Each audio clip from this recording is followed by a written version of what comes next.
विरेचन और विरेचन का मतलब क्या है और इसकी जरूरत क्या है। तो मैंने आपसे कहा था कि हमारे मन में इमोशंस दो तरह के होते हैं, नेगेटिव हैं और पॉजिटिव हैं। हम सब चाहते हैं कि हम हमेशा पॉजिटिव इमोशन से भरे रहें, हमारे मन में स्फूर्ति हो, उत्साह हो, सहयोग की भावना हो, जीवंतता हो, बेचैनी, छटपटाहट, परेशानी वो सब ना हो। घृणा या नफरत अगर आपको किसी से, तो आप खुद ही उसके मरीज हैं, कोई खुशी की बात छोड़ता है। तो नफरत ना हो, प्रतिस्पर्धा जरूरत से ज्यादा ना हो, ये सब चीजें कम हो। भावनाओं की दुनिया में एक सामान्य सा नियम है, जिस भावना से मुक्त होना है उस भावना को व्यक्त करना होगा। अगर आपने उस भावना को व्यक्त कर दिया तो आप मुक्त हो गए, और व्यक्त नहीं कर पाए तो मुक्त नहीं हो पाएंगे। सामान्य सा सिद्धांत है। नेगेटिव इमोशंस को भी जब तक व्यक्त नहीं करेंगे बेचैनी रहेगी, जैसे कि नफरत। अगर आपने अपनी नफरत को व्यक्त नहीं किया तो आप परेशान रहेंगे। इसलिए अच्छा तरीका क्या है, नफरत कहीं ना कहीं व्यक्त कर देनी चाहिए। पर यदि आपने अपनी नफरत को वहीं व्यक्त कर दिया जिसके प्रति थी नफरत, तो ज्यादा संभावना कि आप नुकसान में रहेंगे। मतलब आपने तो कोई ना कोई तो रहेगा ही नुकसान में। समाज के संबंध अच्छे रहेंगे, चौपट हो जाएंगे, चौपट हो जाएंगे।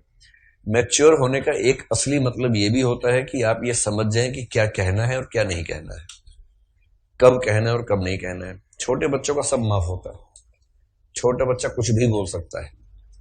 छोटे बच्चे ने अपने घर में बात सुनी किसी अंकल आंटी के बारे में, वो अंकल आंटी आ गए एक दिन, वो छोटा बच्चा बोलता है आप वही है ना।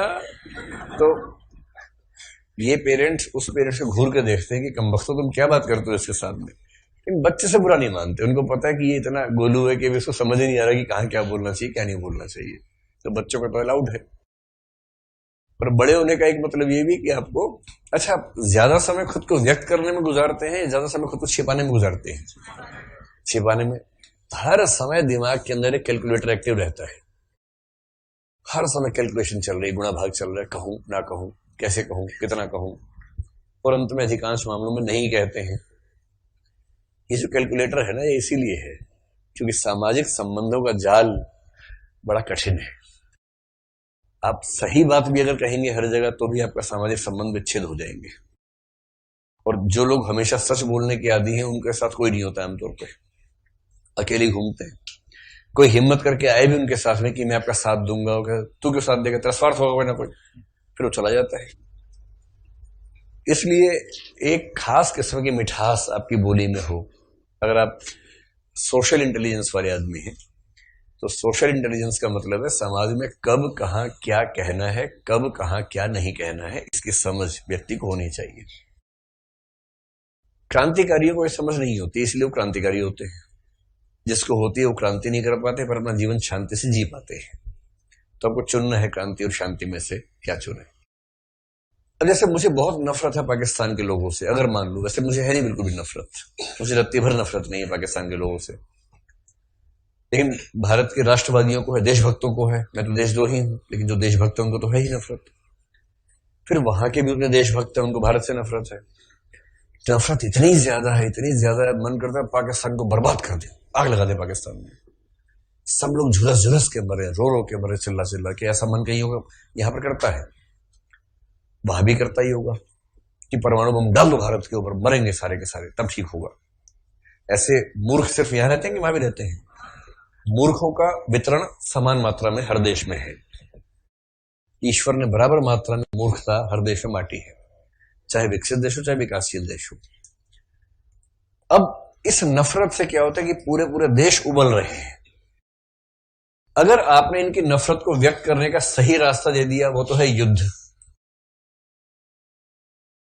हमारे कुछ मंत्री तक, कैबिनेट मंत्री तक ऐसी बकवास कर बैठते हैं, अब पाकिस्तान को नेस्तनाबूद करने का समय आ गया है। एक मंत्री, वाजपेयी सरकार में जब परमाणु विस्फोट हमने किए 5, तो उस समय एक मंत्री थे जो अब दिवंगत हो चुके हैं। उन्होंने कहा पाकिस्तान बताए कौन से मैदान में आना है, अब करो युद्ध हमारे साथ। परमाणु बम, मिसाइल और मिसाइल फेंकने वाले विमान होने के बाद कहने कौन से मैदान में आना है। वही होता है ना कि स्थितियां बदलती हैं लेकिन विचार नहीं बदलते हैं। जैसे एटीएम से पैसे निकालना और गिनना, वहां पर तकनीक बदल गई है, दिमाग वही का वही है। तो जब तकनीक के साथ दिमाग ना बदले, दिमाग वहीं स्थिर हो जाए, इसको कल्चरल लैग कहते हैं, सांस्कृतिक विलंबन कहते हैं कि संस्कृति आगे बढ़ गई है लेकिन दिमाग अभी आगे बढ़ नहीं पा रहा, वहीं अटक गया है। खैर, अब अरस्तु कह रहे हैं कि देखो इस नफरत को निकालना बहुत जरूरी है, वरना ये नफरती लोग हर जगह नफरत फैलाते रहेंगे। इस नफरत को बाहर निकालने के लिए कुछ और तरीका निकालो। इसके दो तरीके हैं। एक तरीका है खेल, खेल को अंग्रेजी में प्ले कहते हैं। दूसरा तरीका है नाटक, नाटक को भी अंग्रेजी में प्ले ही कहते हैं। और ऐसे ही नहीं कहते, कुछ खास वजह होगी। अगर एक ही अंग्रेजी शब्द से दो हिंदी शब्द निकल रहे हैं तो कुछ तो वजह होगी उसके पीछे। तो मान लीजिए भारत पाकिस्तान में युद्ध का माहौल बना हुआ है, इलेक्शन आने वाले हैं किसी न किसी देश में, मान लीजिए एकदम युद्ध का माहौल है, मार देंगे, काट देंगे, ये कर देंगे। और उसी समय दोनों देशों के बीच में क्रिकेट की एक सीरीज शुरू हो गई। सीरीज तो आजकल होती नहीं है। तो मान लीजिए किसी थर्ड कंट्री में वर्ल्ड कप चल रहा था, वर्ल्ड कप में एक मैच फंस गया भारत पाकिस्तान का। भगवान न करे फाइनल मैच हो। अगर ये फाइनल हुआ तो जनसंख्या ठीक ठाक कम होगी आज किसी ना किसी देश की, तय मान के चलिए। लीग मैच भी है तब भी मान के चलिए 500 और 500,000 तो मरेंगे आज। और मैच होगा 20-25 दिन पहले से बड़ी बड़ी कंपनियां दोनों देशों को भड़काना शुरू कर देंगी। मौका मौका मौका मौका, पाकिस्तान को दिखा रहे कब से, बेचारा बच्चा था तब से टीवी खरीद के लाया था कि एक मैच जीत जाऊं वर्ल्ड कप में। बूढ़ा हो रहा है, उसके बच्चे भी साथ में बैठते हैं लेकिन जीत ही नहीं पा रहे हैं। और भारत में जबरदस्त चल रहा है, हमारी तो आदत है जीतने की। वही पेप्सी कोला यहां क्या कह रही है, हमारी तो आदत है पेप्सी इंडिया। और वही पेप्सी वो क्या कर रही है, इस बार जीत के दिखाना है पेप्सी पाकिस्तान। और दोनों देश के मूर्ख समझ नहीं पा रहे कि पेप्सी का खेल चल रहा है। उसके बाद मैच होगा, दोनों देश का हर बूढ़ा, बच्चा, नारी, नर सब टीवी के सामने बैठे हैं। और हिदायत जारी की गई है कि जब टीवी सामने बैठे हाथ में सामान नहीं होना चाहिए, वरना टीवी टूट जाता है बिना बात के। मैच चल रहा है 6 घंटे के लिए, पूरे दोनों देशों का जीडीपी खत्म, एकदम काम ही नहीं हो रहा कोई। दोनों देश केवल टीवी देख रहे हैं। हर ओवर के बाद आता है कि अमूल चॉकलेट खा लो, ये वाली चॉकलेट खा लो, डिटोल लगा लो, ये कोलगेट कर लो, इसमें नमक मिला हुआ है, ये करो, इस पे वो कर लो। वो सब साथ में आ रहा है। और राष्ट्रवाद चालू है, राष्ट्रवाद चालू है इस समय। जीतना एक को ही है, कोई तो हारेगा ही। तो ज्यादा संभावना है कि जो अभी स्थिति है उसमें वही हारेगा बेचारा। उसमें दया भी आती है बार बार, इतना भी नहीं हराना चाहिए किसी को, खराब भी लगता है। और अंत में मान लो मैच टफ हुआ, इजी हुआ तो धीरे धीरे मैनेज हो जाता है। अगर टफ मैच हुआ ना, कि भारत की बैटिंग बाद में, आखिरी ओवर चल रहा है, 6 बॉल रह गई है, 21 रन चाहिए और विराट कोहली क्रीज पे है, ठीक है। और दूसरी तरफ मान लीजिए कोई ऐसा वैसा प्लेयर है जिसको पता नहीं कि बैट कैसे पकड़ते, सीधा कैसे, उल्टा कैसे, ऐसा कोई प्लेयर है दूसरी साइड में। अब पूरे देश की सांसें रुकी हुई हैं। पहली बॉल पे छक्का मार दिया, आप खुश, अरे वाह वाह वाह, अब तो 15 रह गए, ऊपर से 9 बॉल भी थी और मजा आ गया, 14 रह गए। फिर चौका मार दिया, पहली बॉल पे लग गया, 10 रह गए। अगली बॉल पे विराट कोहली आउट हो गया। एक बॉल पर 11 बनाने के बाद दूसरी पे आउट हो गया और आउट हुआ कैच। इस बीच में क्रीज चेंज हो गई थी, 4 बॉल बची हैं और पीस सामने खड़ा है, 10 रन बनाने हैं। इस तरफ अच्छा प्लेयर आया है पर वो रनिंग पे आ गया है। अब पूरी टीम की एक ही कोशिश है कि सिंगल रन नहीं जाना चाहिए, पूरी फील्डिंग ऐसे सेट कर दी है। और इसे कान में इसने आके बोला कि कुछ भी कर लेना बेटा, मर जाना, पर अगर रन नहीं लिया ना, पूरा भारत देख रहा है, ध्यान रखना, पूरा देश देख रहा है, हाथ में पत्थर लेके मारेगा, टीवी पे लगेगा तुझे, ध्यान रखिए। इस समय तेरे जीवन का सबसे नाजुक समय चल रहा है। अगली 4 बॉल अगर नहीं बनाया तो सीधा आरोप आएगा मैच फिक्स है, बेशक कितना भी ईमानदारी से खेल ले, ध्यान रखना। अब दबाव समझ लो उसमें क्या दबाव होगा बेचारे पे। बॉल आई, वो भागा सीधा, बैट पे लगे ना लगे भाड़ में जाए, भागो ना। और भाग के 1 रन ले लिया किसी तरह से, आउट नहीं हो गए। अब 3 बॉल 9 रन है। एक अच्छा प्लेयर है पर पहली बॉल है उसकी, सेट नहीं हुआ है। पहली बॉल उसे खेलनी चाहिए लेकिन आई नहीं बैट पे, 2 बॉल 9 रन। पाकिस्तान के लोगों ने फोन कर दिया, मिठाई भेजो भाई, मिठाई भेजो, 50 किलो 100 किलो मिठाई भेजो जल्दी जल्दी। अगली बॉल पे उसने आंख बंद करके बैट घुमाया, छक्का लग गया। बॉल उसके मुंह के पास आई थी असल में। उसने सोचा देश तो बाद में, पहले खुद तो बचूं। खुद बचने के लिए बैट यूं मार दिया और गलती से छक्का लग गया, सही जगह लगी बॉल बैट पे, और हीरो बन गया देश में। क्या बात है, ऐसा शॉट आज तक नहीं देखा, आंख बंद करके छक्का मारा है। आंख बंद करके पहला छक्का दुनिया के इतिहास में। धनाधन चल रहा है। अब वो बताएगा थोड़ा कि डर गया था, वो कहेगा कि देखने में ठीक नहीं लग रहा था तो आंख बंद करके मैंने ट्राई किया। ये एक नए प्रकार का शॉट है। अब आखिरी बॉल है, 3 रन चाहिए। प्लेयर अच्छा है। इस समय सबकी उंगलियों में पसीने आने लगते हैं, सब ऐसे ऐसे कर रहे हैं, पसीना पोंछ रहे हैं अपना अपना कपड़ों से पोंछ रहे हैं, और सब ऐसे होके बैठे हैं आगे। कोई कुर्सी पर पीछे होकर नहीं बैठा है, सब आगे होके बैठे हैं। और उस समय घर में कोई अगर उठने भी लगे, बैठे खबरदार नहीं उठा। पूरा भारत बैठा है, पूरा पाकिस्तान बैठा है, उस समय कोई हिल नहीं सकता, कोई नहीं। सरकार का मुखिया भी बैठा हुआ है, एकदम हिलेगा नहीं। अब जब बॉलर बॉलिंग का रनअप ले रहा है, उस समय समझ रहे सबकी सांसें उसके रनअप के साथ साथ ऐसे ऐसे उठ रही हैं, गिर रही हैं, उठ रही हैं, गिर रही हैं। और उसने बॉल फेंकी, बैट्समैन ने जोर से मारा, बैट पे लगी, बॉल ऊंची उछल गई है, रन चल रहा है। बॉल बाउंड्री के पास गिरने वाली है, पर बाउंड्री पार नहीं हो रही है।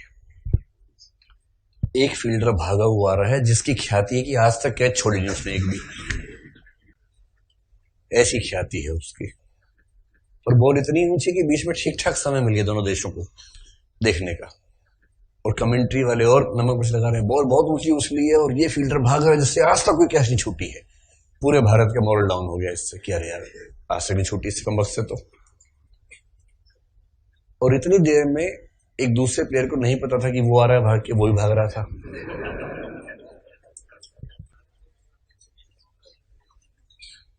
और जैसे ही उसने देखा कि वो आ रहा है, वो हट गया। फिर आप चाहते हैं कि टकरा दो दोनों को, क्यों टकराऊंगा भाई? वो रुक गया, उसको लगा कि मैं क्यों भागू जब भैया भागे रहे हैं। तो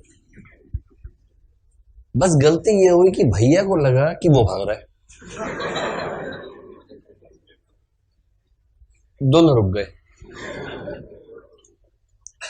और बॉल गिरी बाउंड्री के अंदर ही, लेकिन तब तक 2.5 रन हो चुके थे, तीसरा चल रहा था। मतलब तेजी से थ्रो मारा और क्रीज पर बैट पहुंचा ही था कि विकेट पे सीधा लगा,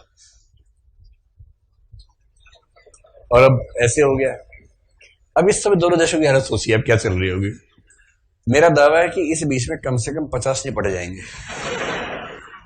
वो झेल नहीं पाएंगे ऐसा। दिल का दौरा पड़ा, एम्बुलेंस में टाई टाई टाई टाई चल रहा है, और 50 तो गए, अभी से गए।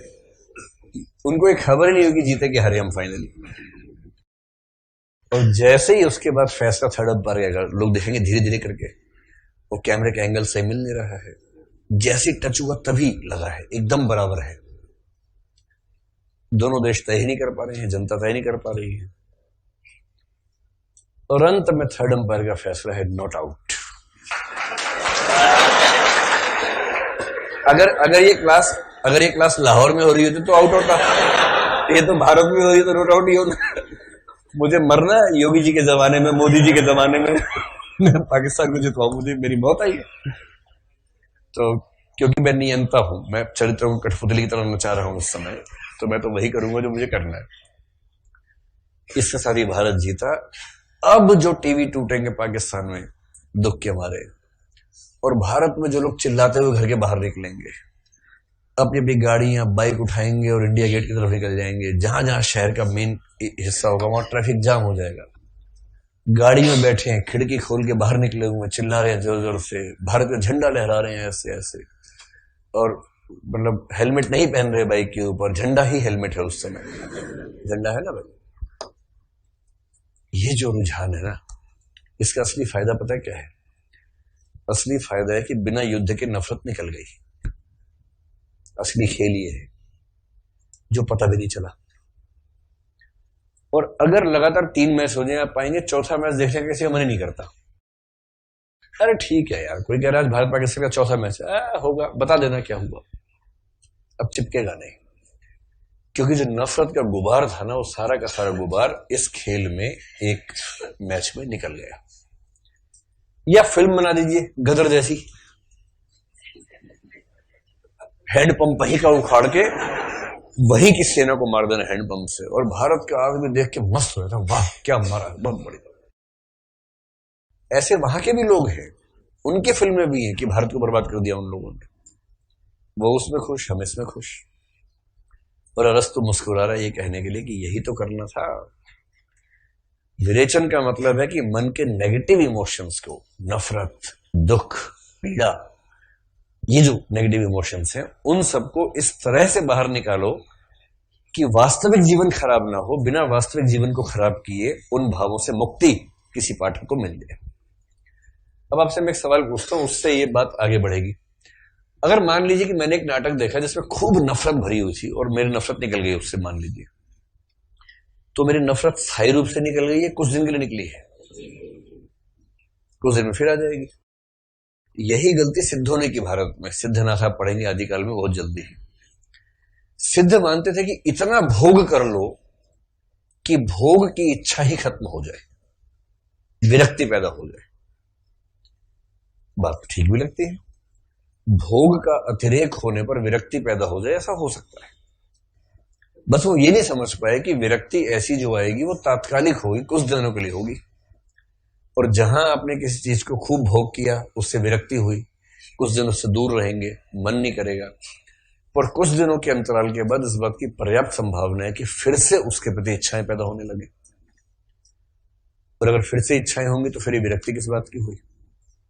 अरस्तु ये बात समझ रहा था, तो अरस्तु ने कहा कि एक स्थान होता है थिएटर, और थिएटर का काम यह है कि वो लगातार ऐसे विरेचन पैदा करने वाले नाटक दिखाए ताकि जनता बार बार वहां जाके अपने मन के नेगेटिव इमोशन से मुक्त होती रहे। विरेचन भारत का नहीं हुआ है, विरेचन पाकिस्तान का हुआ है मुख्य रूप से, क्योंकि अरस्तु का मानना है कि विरेचन होता है त्रासदी से। और त्रासदी से क्यों होता है, अब उसी कहानी समझ लीजिए। त्रासदी की पहली बात है कि उसमें नायक होना चाहिए एक भद्र पुरुष,